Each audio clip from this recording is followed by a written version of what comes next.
Bonjour tout le monde. Aujourd'hui on est ensemble pour une vidéo sur une boîte perso que j'ai réalisée pour le jeu Zombicide Black Plague. Donc évidemment, comme beaucoup de jeux de plateau de figurines, on se retrouve rapidement avec un très grand nombre d'extensions, plein de boîtes, c'est pas fonctionnel, c'est pas très esthétique, on se mélange un peu les pinceaux, il y a beaucoup de choses qu'il faut pouvoir transporter, stocker et organiser. Donc mon idée c'était de fabriquer une boîte parfaitement adaptée, ergonomique pour faciliter le jeu. Et puis voilà, un petit peu aussi mettre dans l'ambiance, parce que l'idée dans ce genre de jeu, c'est de travailler l'esthétique. Donc voilà, j'ai fait une caisse en contreplaqué à l'extérieur avec des profils aluminium, et j'ai réutilisé les décors des boîtes de base. Donc on voit, là c'est l'extension, c'est la couverture de l'extension Wolfberg de Zombicide. Hop là, je vais vous l'ouvrir tout de suite, hop. Donc voilà, c'est juste du médium tout ballot, hein. Hop. Donc ici on voit déjà que je me suis un peu fait plaisir avec mon petit pentagramme inversé, bien satanique, assez rigolo. Allez, je recule ça, hop, voilà. Alors tout en haut, on voit qu'on a juste assez de place pour un petit dossier. Ce petit dossier, il regroupe évidemment les règles de base plus les règles d'extension, hop, tac.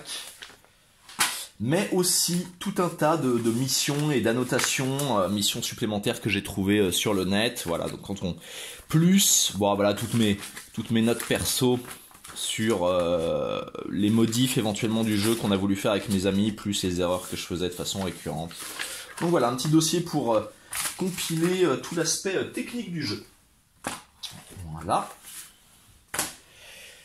Alors, premier compartiment. Nous avons les dalles. Donc voilà, les dalles, toutes les dalles du jeu de base, plus les dalles d'extension. Alors je me suis permis de rajouter un peu de colle blanche sur toutes les tranches pour renforcer les dalles, parce que ça avait tendance à un peu s'écorner. Donc on voit cette petite brillance, en fait, c'est ça. Hop. J'ai fait également, alors ça va peut-être pas vous parler, mais il y a beaucoup de tables qui glissent quand on pose les dalles. Donc j'ai fait, voilà. J'ai fait une sorte de trame pour pouvoir poser les dalles. En plus, les dalles ont tendance un peu à se gondoler, du coup elles sont un peu bancales. Voilà, donc du coup avec cette trame-là, ça ne glisse pas, ça n'est pas bancal, et comme ça, on peut jouer dans de bonnes conditions. Ensuite à côté, alors du matos non officiel, un pion de marquage premier joueur. Je trouvais que le pion de marquage de base était vraiment cheap et pas visuel. Sachant que c'est quand même important de savoir qui doit jouer vu qu'on on n'est pas comme dans certains jeux où on choisit quel joueur joue en premier. Là c'est défini. Donc voilà, c'est un petit pion, c'est un petit pion d'échec roi avec du sang. Je l'ai lesté avec du plomb comme ça. Voilà, il tient bien debout tout seul. Et un petit compartiment pour l'aider. Hop, compartiment suivant. Hop, alors le compartiment suivant, on a ici un petit dévidoir, puis un deuxième. Alors, hop. L'idée étant de pouvoir avoir des défausses. Bon, pas tant pour les cartes de fouille, puisque la plupart du temps on les garde, à part les cartes de guet-apens. Mais voilà, au moins pour les cartes de zombies, pouvoir au fur et à mesure qu'on pioche, les mettre à côté. Et voilà, et pas avoir des petites cartes partout qui se baladent, ça franchement... Je trouve que même ça aurait pu être mis dans le jeu de base, que ça aurait pas été mal, parce que c'est vraiment tout sauf agréable de jouer avec ces petites cartes quand elles sont pas dans des dévidoirs. Donc ici on a tout ce qu'il faut niveau support de personnages. Bon voilà, pour les gens qui connaissent ce jeu, je vais pas vous les représenter. Voilà. Donc tout est ici. Là j'ai des petites bourses que j'ai achetées, pareil, hein, sur internet, pour mettre tous les... Voilà. Tous les socles, les pions de marquage, pareil, des genres de choses qui se baladent, et puis c'est pas très immersif de les voir dans des sachets plastiques. Donc voilà, pareil, les pions d'objectifs que j'ai mis dans une petite bourse.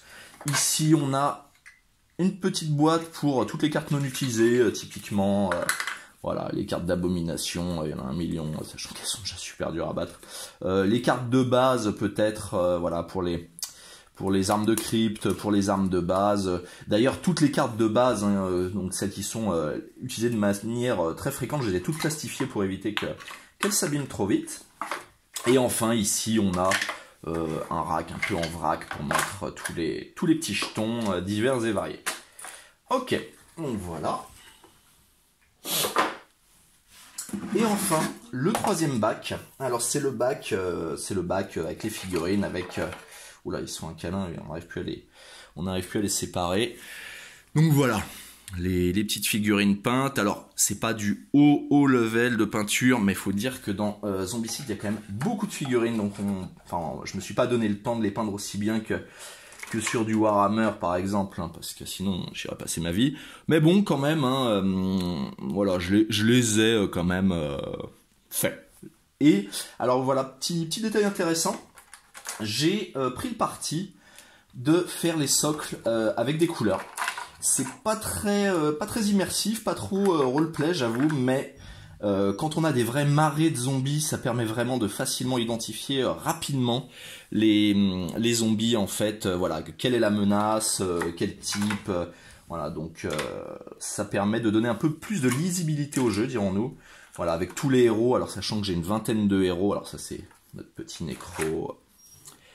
Voilà, donc bon, je vais pas tous vous les montrer, les héros je les ai fait socle blanc. Ici on a, voilà, bon ça c'est un héros aussi, voilà les abos divers et variés, je vais pas tout vous montrer non plus, parce qu'il y en a quand même beaucoup, l'abomination bien dégoûtante. Voilà, socle doré, les abominations, comme ça on différencie bien. Enfin, ouais. Toutes les portes, j'ai fait des portes en relief, bon c'est assez simpliste, hein, mais voilà, j'ai fait des petites portes en bois, ouvertes, fermées, parce que je trouvais vraiment les pions de marquage de base ultra cheap et pas du tout immersifs, donc voilà. Il y a ici également un petit étui pour toutes les cartes de personnages que j'ai plastifiées également, voilà, histoire qu'on ait ça facile à dispo, qu'on puisse les passer de joueur en joueur facilement. Et enfin, le petit gobelet de jeu en cuir avec des runes sataniques. Bon, en réalité, allez, je vais vous laisser le temps, pour ceux qui sont vraiment déter, à essayer de déchiffrer ce que j'ai mis. Tac, il y a une petite blague.